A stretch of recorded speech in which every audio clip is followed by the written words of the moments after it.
Hoje é o 101º dia da exposição bíblica Epístola aos Efésios. O tema de hoje é removendo toda malícia. Efésios capítulo 4, o versículo é o de número 31. Diz assim as Sagradas Escrituras: toda amargura e ira e cólera e gritaria e blasfêmias e toda malícia seja tirada de entre vós. Pode ocupar o assento, os irmãos.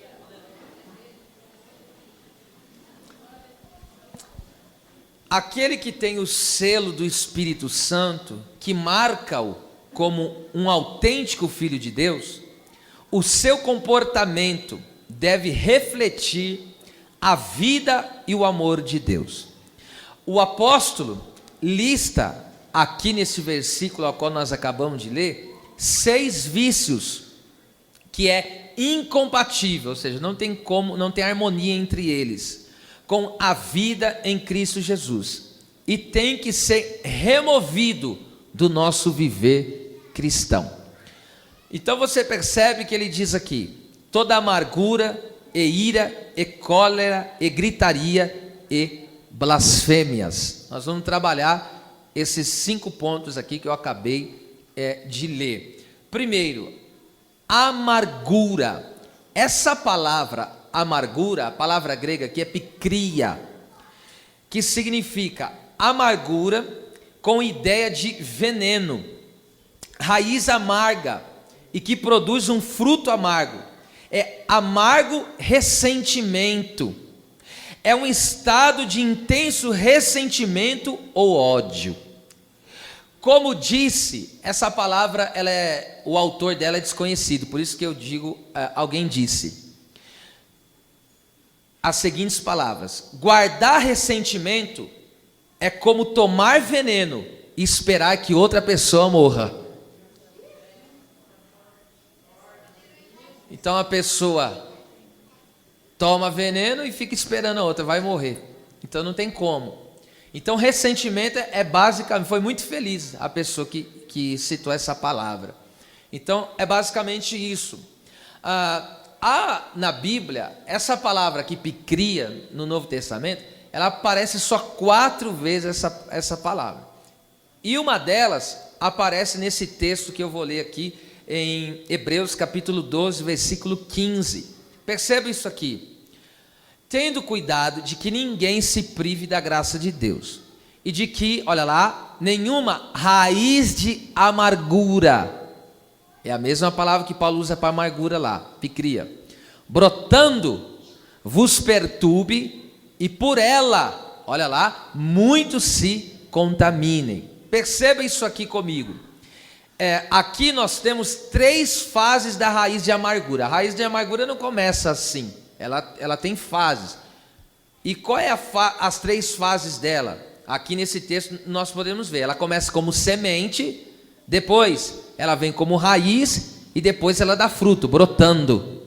Então tudo começa com a questão da ofensa. A pessoa é ofendida, ali nasceu uma semente.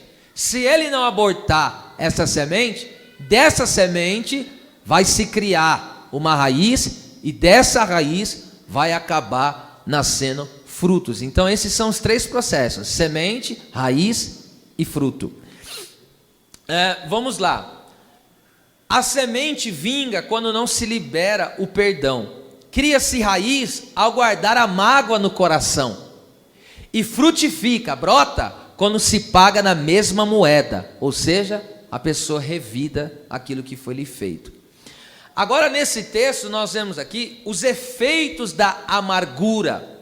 Ela traz doença para a alma, pois traz o mal-estar da alma e o seu envenenamento, tornando a pessoa infeliz. Porque conforme eu dei o significado aqui para os irmãos, amargura é no sentido de envenenamento, uma pessoa que está envenenada. Então, logo, a amargura é um veneno. É de fato um veneno que mata a alma da pessoa, envenena a alma do ser humano. Então é uma doença e torna essa pessoa infeliz. Agora esse texto aí ainda diz, ó, nenhuma raiz de amargura brotando vos perturbe. Aqui perturbe significa o quê? A amargura causa problemas através de constante aborrecimento e faz as pessoas sofrerem. Essa é a perturbação. E muitos, olha só, muitos se contaminam e por ela muitos vão ser contaminados. Que coisa terrível! A amargura é um pecado que suja, mancha e polui o ambiente e as pessoas. Então toda pessoa que está com a picria, ou seja, com essa raiz de amargura, aonde ela chega, ela causa perturbação e ela causa contaminação. Ela começa a ser um instrumento de sujeira, ela começa a ser um instrumento que mancha a vida das pessoas. Então, nós temos que entender aqui bem claramente que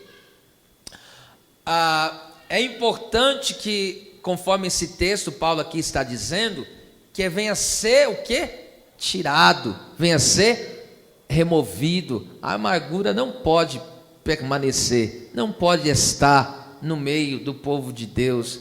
Isso não pode fazer morada no nosso interior. Isso só causa malefícios. Isso deve ser arrancado com raiz e tudo, tá certo? Ainda perceba que ele diz toda amargura e depois toda ira. A ira aqui no caso é a palavra orgue, é a palavra grega para orgue. É ira, comoção violenta da mente, é uma indignação, incluindo o desejo de vingança. Então nesse texto nos dá a entender que Paulo está mostrando aqui o progresso desses vícios pecaminosos aqui, um dando lugar para o outro. Você veja, a amargura depois vai abrindo uma porta para a ira. Então você vê que é como se fosse um progresso que vai aumentando cada vez mais, vai piorando cada vez mais. Então por isso que essas coisas, elas devem ser eliminadas na sua raiz, para que não dê oportunidade, para que não se abra outras portas, para que outros males venham nos atingir, nos alcançar e atrapalhar a comunhão dos santos.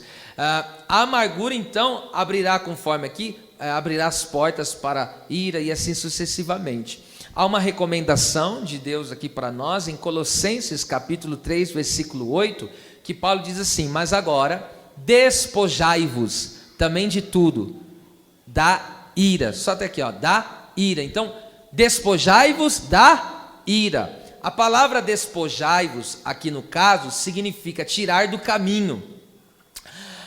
Então, a agitação violenta da mente, esse ressentimento, esse sentimento de revolta que leva alguém a fazer justiça com as próprias mãos é pecaminoso e se torna um obstáculo para crescer espiritualmente nas virtudes de Deus, pois esta ira é uma pedra de tropeço. Então Paulo está dizendo que a ira deve ser o quê? Tirada do caminho. Ele está querendo dizer o quê? Essa ira virou um obstáculo para você passar. Esta ira virou uma pedra que faz você tropeçar. Essa ira está impedindo de você avançar no reino. Essa ira está impedindo de você crescer nas virtudes de Deus, de você crescer no louvor a Deus, de você crescer na honra em Deus. Então ele está dizendo, aleluia, não deixe a tua alma azedar, e muito menos não deixe a sua mente ser comovida, agitada por essa ira. Não seja tomado por um sentimento de vingança,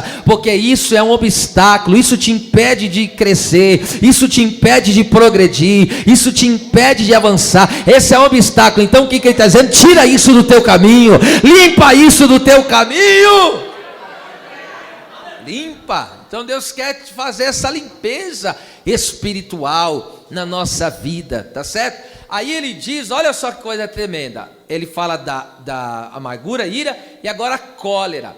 A palavra cólera aqui, traduzido como cólera, poderia ser traduzido como fúria ou raiva. Thimos, conforme já disse, significa raiva, fúria, ira que ferve de forma imediata, é uma explosão de ira.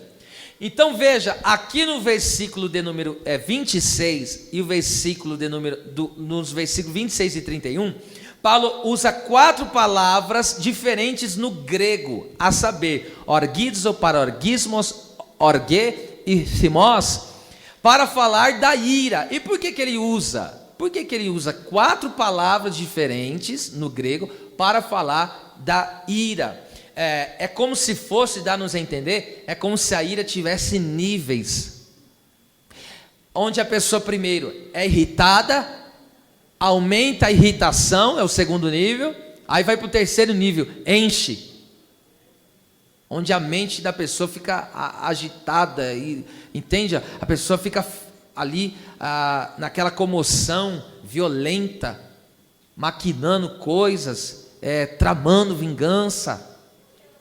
E aí o que acontece? Daqui a pouco começa a borbulhar, ferve. Você já viu uma água quando está fervendo, ou qualquer outro líquido que esteja ao fogo, quando o óleo começa a borbulhar, ele começa a fazer o quê? Aí ele vai espirrando, vai transbordando, vai saindo para os lados. Então, essas 4 palavras que ele usa aqui, sobre ira, ele está querendo dizer o quê? Que todo nível de ira seja arrancado. Todo nível de ira seja o quê? Removido do meio do povo de Deus. Aleluia por isso. É importante nós entendermos que essa cólera aí é obra da carne, mas a paz é fruto do Espírito. Então, o ambiente em que nós vivemos é determinado pelas obras da carne ou pelo fruto do Espírito. Então, o que faz o ambiente é o quê? Aquilo que estamos produzindo. Ou se as pessoas se produzem obras da carne, aí só dá contenda e problema. Agora, se produz o fruto do Espírito, aí um dos frutos é a paz. Glória a Deus. E Paulo liga, coloca essa cólera, essa explosão de ira, de mãos dadas com outros 7 vícios. Perceba só, o texto que eu vou ler aqui agora, Paulo coloca a ira como se fosse no meio, e começa a ligar ela a vários outros vícios. No caso aqui nós vamos nomear 7, é claro que eu não vou lidar com cada um deles, porque senão tomaria todo o culto aqui, mas perceba que a questão aqui da ira, não é que a pessoa vai ficar só irada, junto com a ira, a pessoa vai dar de mão com outras 7 outros vícios, não só vem a ira, entende?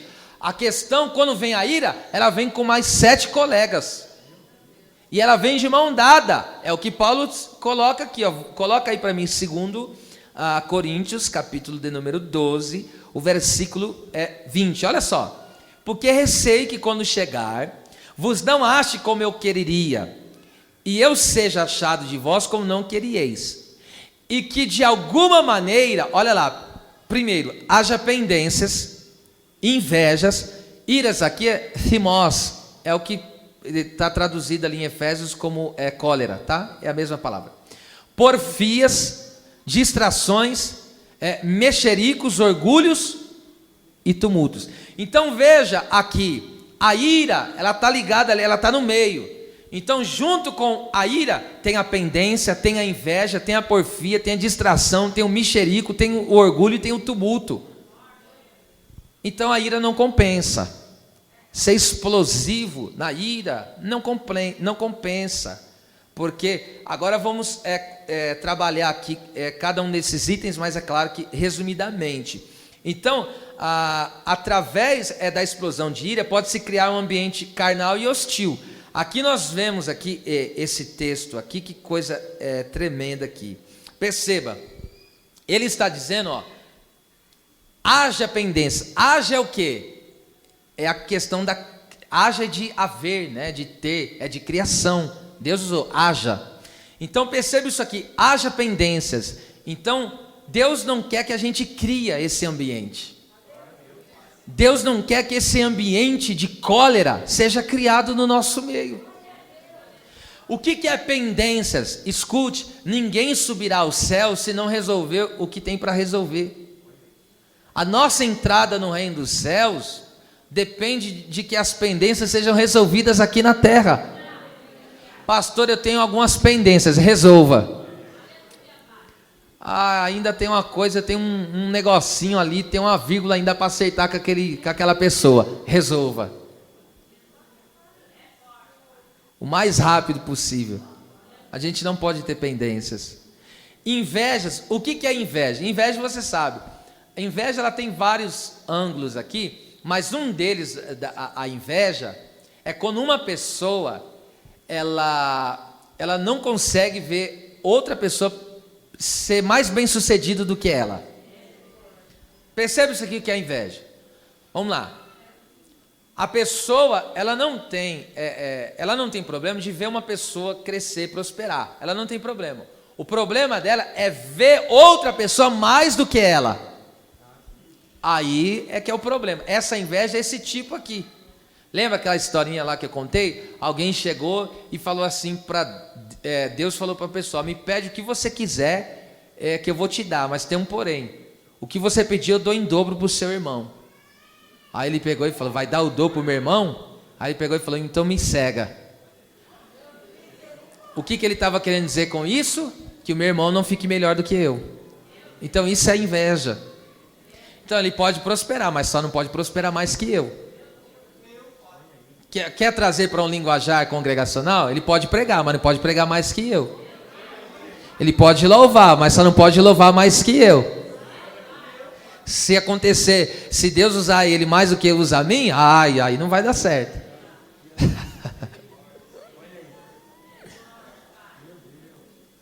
É o contexto congregacional que Paulo está trabalhando, e por isso que eu dei exemplos assim, claro, para que você pudesse entender. Veja, tudo isso está vinculado ao quê? A ira, a explosão de ira. Veja só, porfias aqui é contender em palavras, é a pessoa que e vai debatendo em palavras, vira aquela discussão toda. Distrações, olha só, então as pessoas começam a perder o foco em Cristo. Não tem coisa pior do que isso, hein? Perder a direção em Cristo e ficar se distraindo com coisas banais e pecaminosas. Mexericos é o famoso leve e traz. Hoje ele está falando para você de outra pessoa, amanhã ele vai levar de você para outro. Já corta o mexerico na raiz já, viu? Orgulhoso, o que é orgulhoso? Orgulhoso é alguém cheio de si mesmo. Eu estou falando, só um resumo. E tumultos é fora de ordem. Então Paulo está vinculando todos esses problemas aí, justamente a explosão de ira. Vem de mão dada com a ira, tá certo? Então que Deus possa, eu estou profetizando agora, que Deus possa remover todo o nível de ira. Orgizo para orgismos, que Deus venha arrancar orgue e thimos, que Deus arranque do nosso meio, em nome do Senhor Jesus Cristo, e que o fruto do Espírito, a paz e a mansidão, reine sobre a igreja de Jesus. Glória a Deus.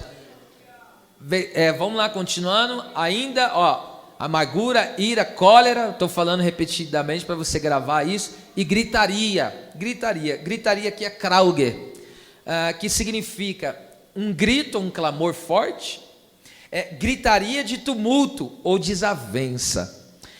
Em determinadas situações, perceba, não são em todas, em determinadas situações pode haver algo espiritual atrás de um grito.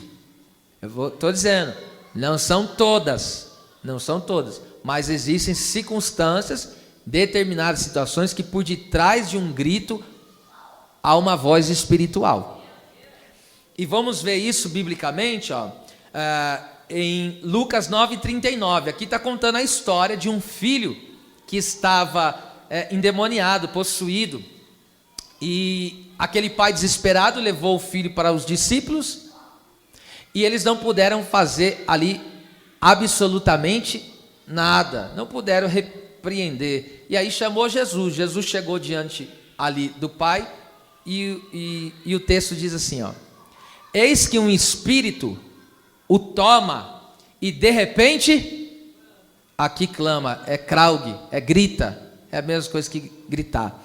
Então veja, olha o que Lucas está dizendo, eis que um espírito toma, espírito aqui é maligno, e de repente grita.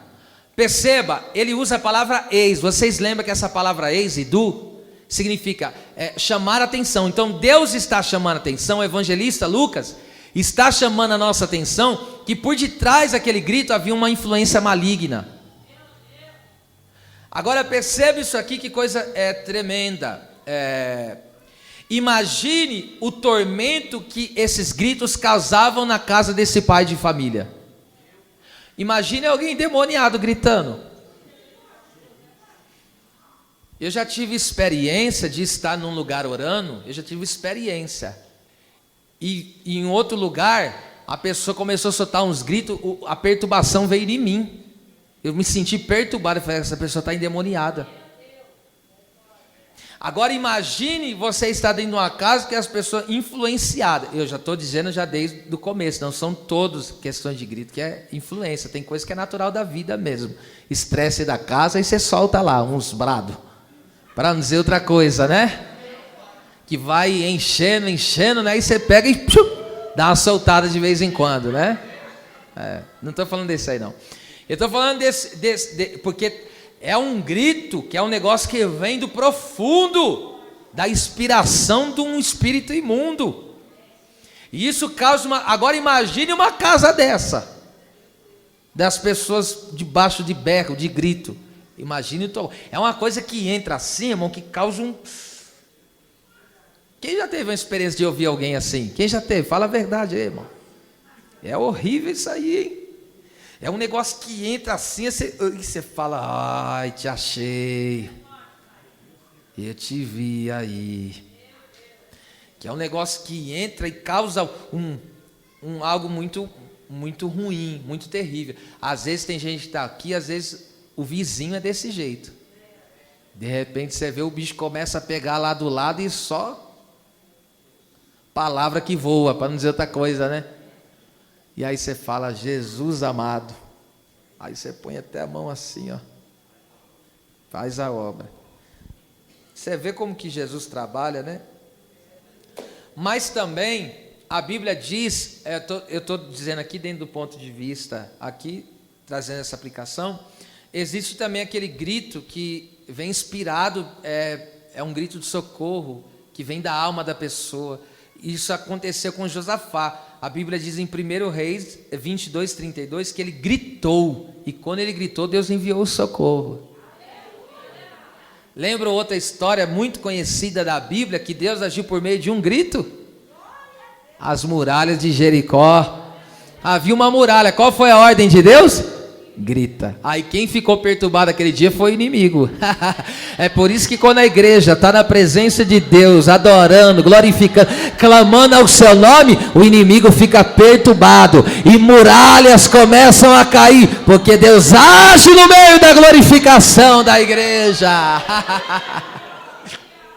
Eu já tive uma experiência no monte, uma vez orando, o pastor Cleito, e ele estava num vale muito terrível, passando uma situação emocional lá, e ele pegou no monte, você precisa de ver, ele pegou nos cabelos assim e gritou. Eu estou falando sério, no desespero, você dá risada porque não era com você. E ele desesperado, ele grudou e ele gritou. Deus socorreu ele naquele grito lá. Ele gritou, ele falou, Deus, não suporto mais.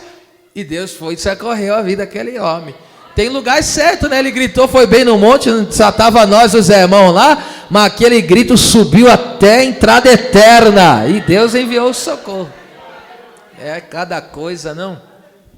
Mas aqui, escute, mas o sentido que Paulo está usando aqui de gritaria, é um sentido de tumulto e desavença mesmo. Sabe quando está uma bagunça, uma baderna, um gritando para cima, outro gritando para baixo, aquele grito cruzado? E essa palavra é vista em Atos 23, 9, quando Paulo disse aqui, ó, e originou-se, Lucas escreve, né? E originou-se um grande clamor aqui é grito, e levantando-se os escribas à parte dos fariseus, contendiam. Eu só quero pegar essa parte aqui. Então perceba, aqui no caso contender, a palavra contendiam significa contender furiosamente aqui. Escute, aqui o apóstolo Paulo, ele foi pego sob custódia ali em Jerusalém, foi manietado, e agora ele está diante do Sinédrio. O que é o Sinédrio? era a cúpula de Israel. Eram os homens que decidiam sobre as leis de Israel. Pronto, para vocês entenderem. E agora, esses homens aí que regiam a nação, eles não eram unânimes, porque havia grupos partidários lá dentro, que era o grupo, entre eles, os fariseus e os saduceus.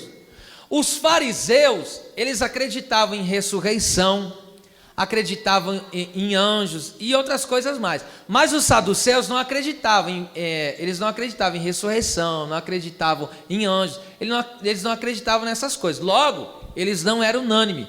Aí Paulo, quando está sendo interrogado por eles, ele solta essa palavra, ó: eu estou sendo preso indevidamente por crer na ressurreição. Quando ele falou isso, aqueles que acreditam na ressurreição, no caso os fariseus, puxaram para o lado de Paulo. Mas aí criou uma contenda com quem? Com os saduceus. E aí virou uma bagunça no meio daquele lugar lá. E começou a contender furiosamente. Agora você entende por que não pode ter partidarismo no meio da igreja? Todo mundo tem que falar a mesma língua? É por isso que aqui não tem partidarismo, aqui tem uma igreja só. E aqui só tem um comando. Qual é o comando? É o comando de Jesus Cristo. Conforme nós temos o quê? Visto, tá certo? Então, aleluia, Deus não quer que o seu povo esteja debaixo de tumulto, de gritarias. Deus não quer isso do seu povo.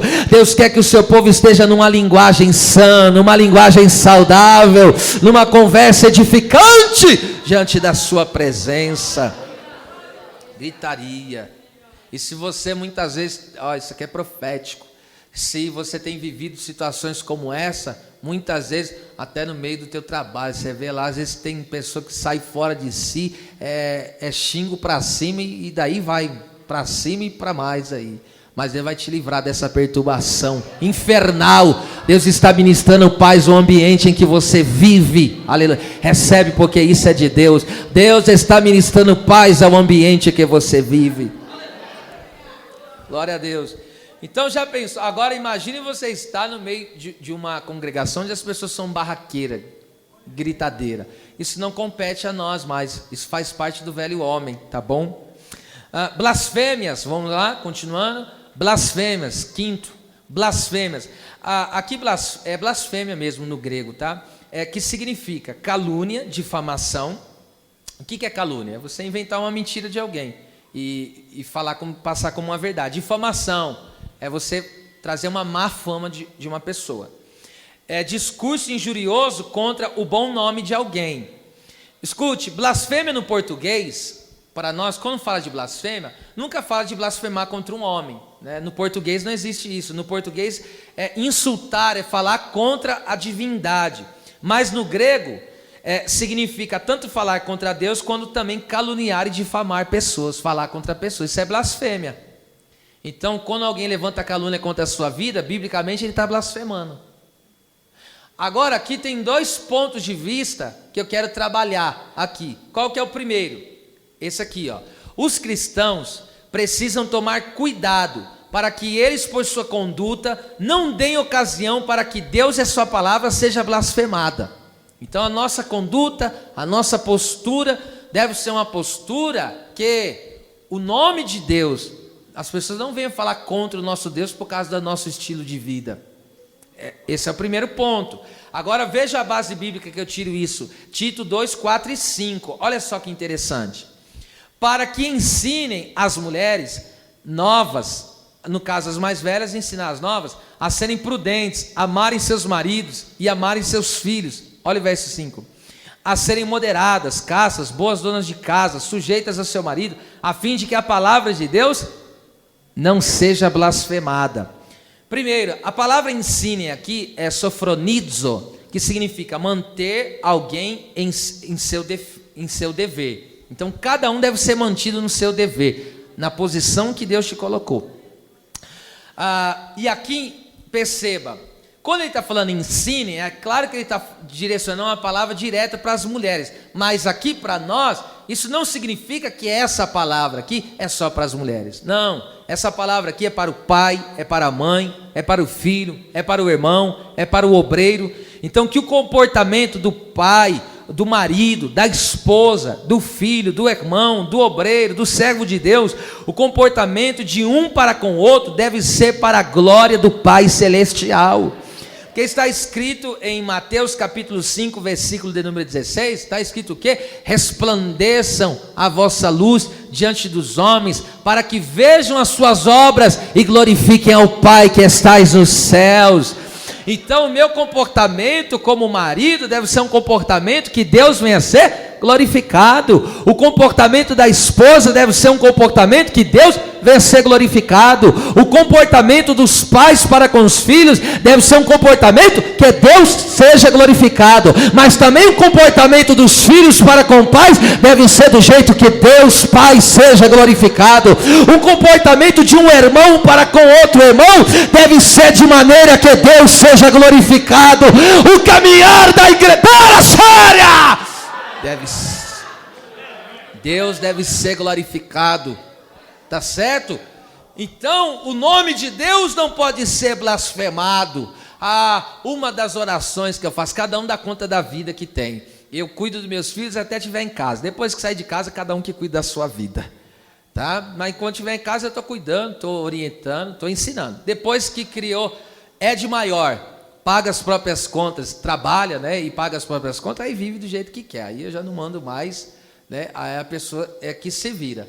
Mas nós temos o dever, nós temos o dever, tá? E a minha oração é essa, é ensinar. E minha oração é essa: não deixa que ninguém de casa blasfeme do teu nome. O meu receio, já ensinei isso para os meus filhos mesmo. O meu receio não é questão de fazer contra mim. Eu não estou nem aí, meu nome não vale nada. Em relação ao nome do meu Deus, não. Eu não estou preocupado com a minha imagem. Jamais. Quem sou eu? Eu estou preocupado com a glória do meu Pai. Aí eu me preocupo. Essa é a preocupação. É a respeito do que vão falar do meu Deus. Porque o que vão falar de nós já veio pelo nosso comportamento. O nosso testemunho, aí cada um que tira a sua própria conclusão pelo testemunho de vida que damos. Mas agora a questão é essa, tá? Então que a tua oração seja essa, que o Senhor é como disse Davi, guia-me, olha lá, pelas veredas da tua justiça. Por amor do quê? Por amor do seu próprio nome. Sabe que ele está dizendo? Que eu venha viver de maneira tão agradável a ti, que eu não dê ocasião para que alguém fale contra o Senhor, mas que alguém olhe para mim e fale: louvado seja Deus pela tua vida. Era machandarabagaia. Agora o segundo sentido aqui de blasfêmia, conforme já deu o significado, que é calúnia e difamação, é o sentido que Paulo está dizendo que não pode haver blasfêmias entre o povo de Deus. Ele está querendo dizer o quê? Irmão, que não possa, que não venha ter, que pessoas venham levantar falso contra a vida de alguém e sair propagando má notícia da vida dos outros. Aconteceu algo com fulano, mas você vai ficar difamando ele? Não faça isso, não. Você gostaria que alguém difamasse você? Mesmo que seja verdade, não difame ninguém. Sabe com quem que eu aprendo isso? É muito forte, com José. O José, esposo de Maria. Porque, pensa aqui comigo, sua esposa, você está lá noivo. Aí sua esposa chega e fala: estou grávida do Espírito Santo. O que você vai falar para ela? Fala: não, fala a verdade, irmão. Você está noiva, vocês estão noivos, você chega e a tua noiva chega e fala: ó, estou grávida. Aí ele vai cair para trás. Aí ela fala: não, calma, mas é do Espírito Santo. Quem é que vai acreditar num negócio desse? Nunca na história, irmão. É por isso que Deus enviou o quê? Um anjo para lá falar com ele. Porque quem que vai acreditar numa coisa dessa, irmão? E se acontecer isso de novo? Isso não acontece mais não, viu, irmão? Estou dizendo. Que tem gente aqui meio, né? Isso não acontece mais não, filho. Aí escute, e se aparecer anjo falando, pode repreender que não é anjo coisa nenhuma não, viu? Porque vai saber que algum malandro usa a palavra e fala: não, o anjo apareceu aqui, ó. Não, sai fora. Aí escute, olha o que eu digo que é a respeito de caráter. Como ele não estava entendendo o negócio, a Bíblia diz que ele saiu, de fininho. Ele não deu alarde, ele não saiu propaganda, e o texto diz, porque não queria difamar ela. E pegou e não falou nada, só saiu de fininho, e como que querendo dizer, não vou envergonhar ela não. Aí veja só, sabe o que eu vejo isso? Um homem de caráter. Aleluia. Então uma pessoa de caráter não difama outras pessoas. Chamassubicandarápia. Escute, difamação e calúnia, escute isso aqui que é forte. São duas características de pessoas que não são verdadeiras, daqueles que não são crentes verdadeiros. E são duas características. Então você vê, alguém que difama e que calunia, são duas características de alguém que não é verdadeiro. Vamos ver isso aqui, Apocalipse 2:9. Se tem alguém aqui ainda, fala alguma coisa aí, irmão. Não me deixa sozinho aqui não, hein? Eu sei as tuas obras, e tribulação, e pobreza, mas tu és rico. E a blasfêmia dos que se dizem judeus e não o são.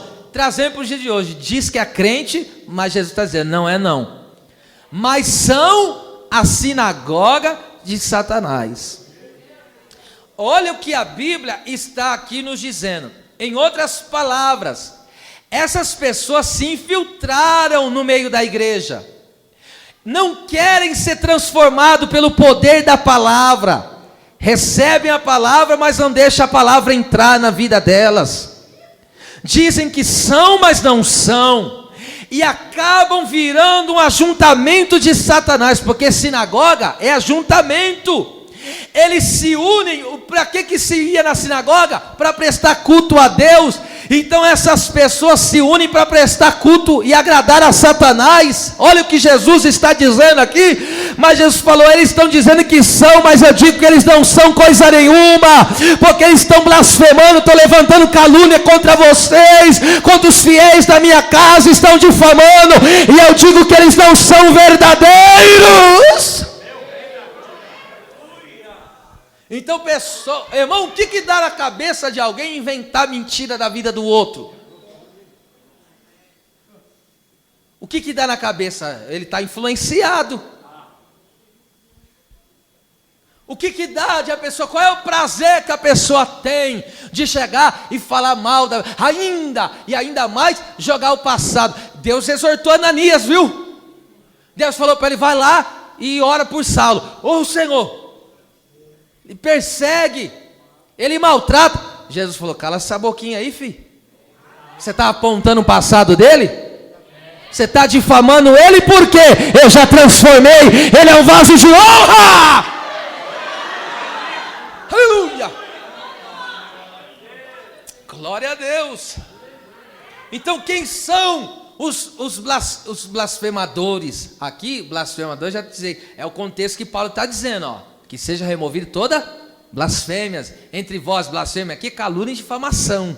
Nessa é alguém que está insultando, aqui no caso, é claro que está insultando a Deus por causa do pecado, mas não diretamente falando contra Deus, em palavras, mas aqui em atitudes, é claro. Então, aleluia, que seja removida toda blasfêmia. Nós não somos sinagoga do inimigo, nós somos igreja de Jesus Cristo. Aqui a gente se reúne para agradar e fazer a vontade do Pai. Glória seja dada ao nome do Senhor. E através de uma palavra como essa, de um estudo como esse, é que os verdadeiros vão sendo revelados. O ajuntamento, o ajuntamento de Satanás vai caindo. Essa congregação do inimigo vai cair, viu? Aleluia. Esse ajuntamento vai cair. Era Massaia, era Cantanassa. Esse ajuntamento que se ajunta para difamar, para caluniar, para falar dos outros, vai cair. Isso é característica de quem não é verdadeiro. Mas Jesus falou, eu conheço quem são os meus aí nessa igreja. Emanaia Xanda Candarabacaça.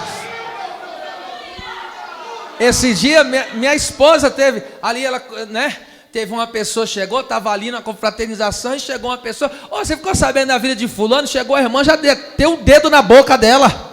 Já lascou o dedo na boca dela e falou, esse aí está na mão do Senhor. É assim que deve ser feito. Levantou calúnia, tentou levantar difamação, mete o dedo na boca. Aleluia, levante uma das mãos para o céu, só os verdadeiros aqui nesta noite. Porque eu recebo uma palavra profética para liberar no meio desta multidão, desta igreja, na última quinta-feira da palavra deste ano. Deus está quebrando a sinagoga de Satã. A sinagoga de Satanás vai ser espalhada.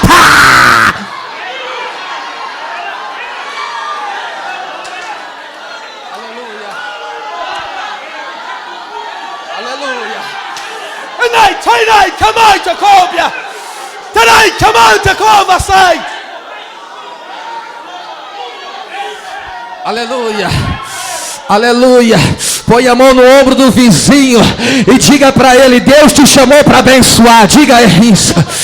E calabachanda, ela bacanta nequesteria, ela bacanta nequesteria.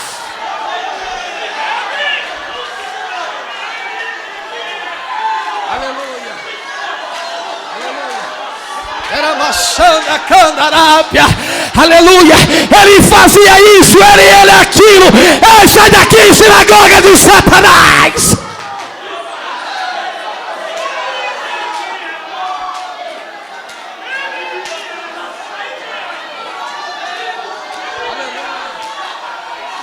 Aleluia, aleluia, aleluia.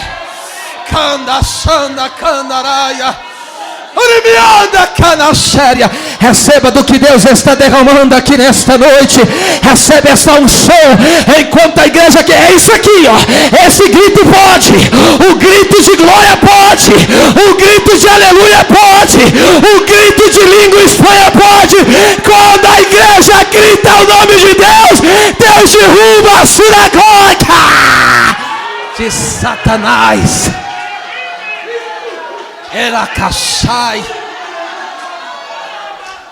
Eminaia, Emanahacé, glória a Deus, ah meu rei, Ecanahachaya, Elimia, Tarai, Canai, glória a Deus, glória a Deus, glória a Deus. Tem coisas que chegam ao teu conhecimento.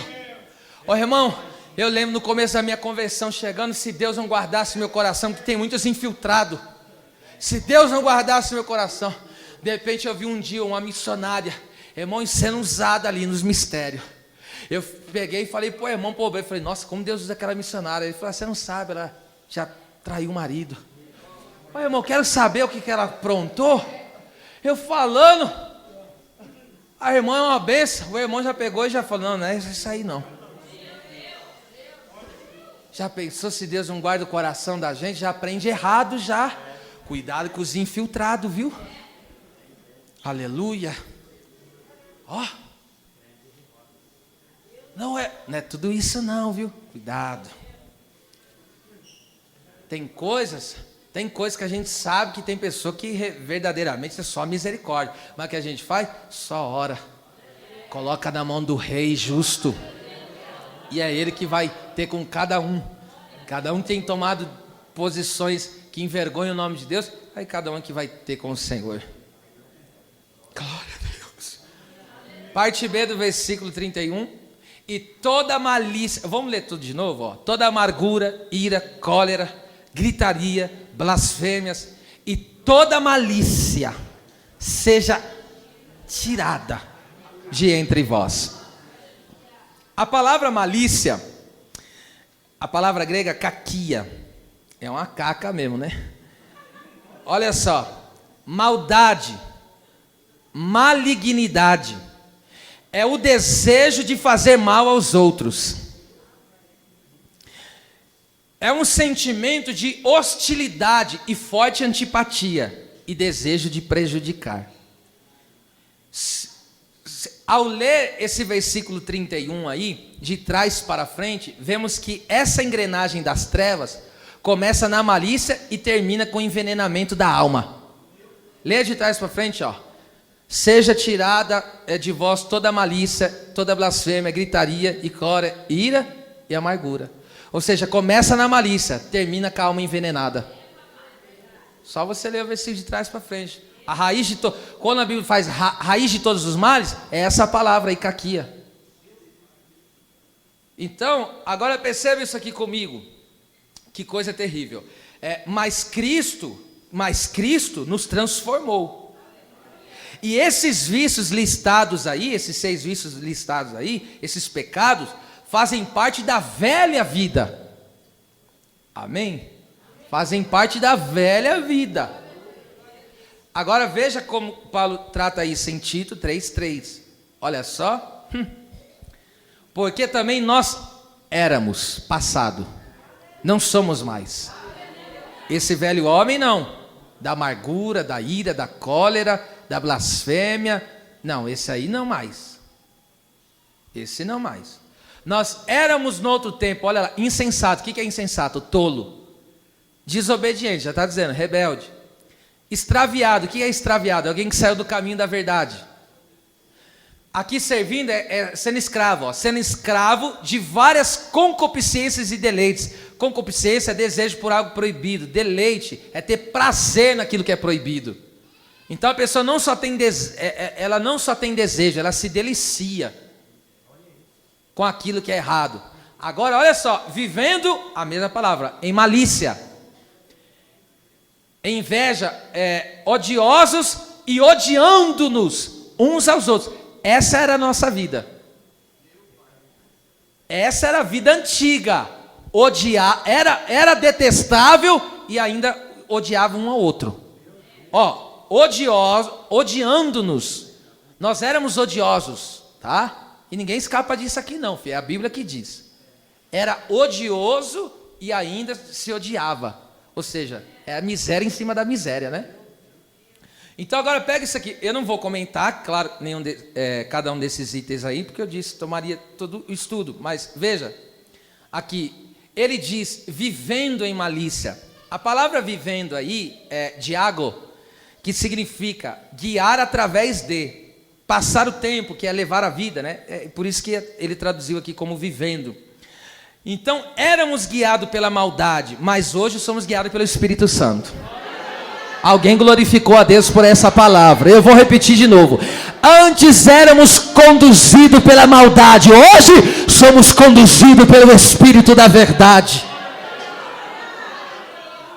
Então, a vida que a gente leva pelo Espírito Santo. A nossa caminhada é marcada pela presença do maravilhoso Espírito Santo. Deus seja louvado por ter nos dado o seu Espírito. Então, olha lá, toda essa, volta aí versículo 31 agora. Então, amargura, ira, cólera, gritaria, blasfêmia e toda malícia seja o que? Leia forte. Tirada, só tirada, vamos lá. Tirada, estou encerrando. A palavra tirada, airo, que significa levantar, levar embora, carregar, remover. Esta palavra também era usada em contexto de náutica, ou seja, navegação no mar. Isso está lá em Atos 27:13, só vou fazer referência, não vou ler, que lá está escrito, fazendo-se de vela ou levantar âncora. Então, quando a vela de um navio era levantada, ele estava pronto para partir. Então essa palavra tirada aí é a mesma palavra, tá? Que ali é usada nesse contexto da náutica. Ou seja, esses vícios, esses pecados paralisam a igreja. Por isso Paulo diz que esse peso seja levado embora, para que a comunhão da igreja seja mantida e possa fluir a presença do Espírito Santo entre nós. Tá? Esse é o sentido. Então, quando esses vícios pecaminosos são removidos, a igreja anda.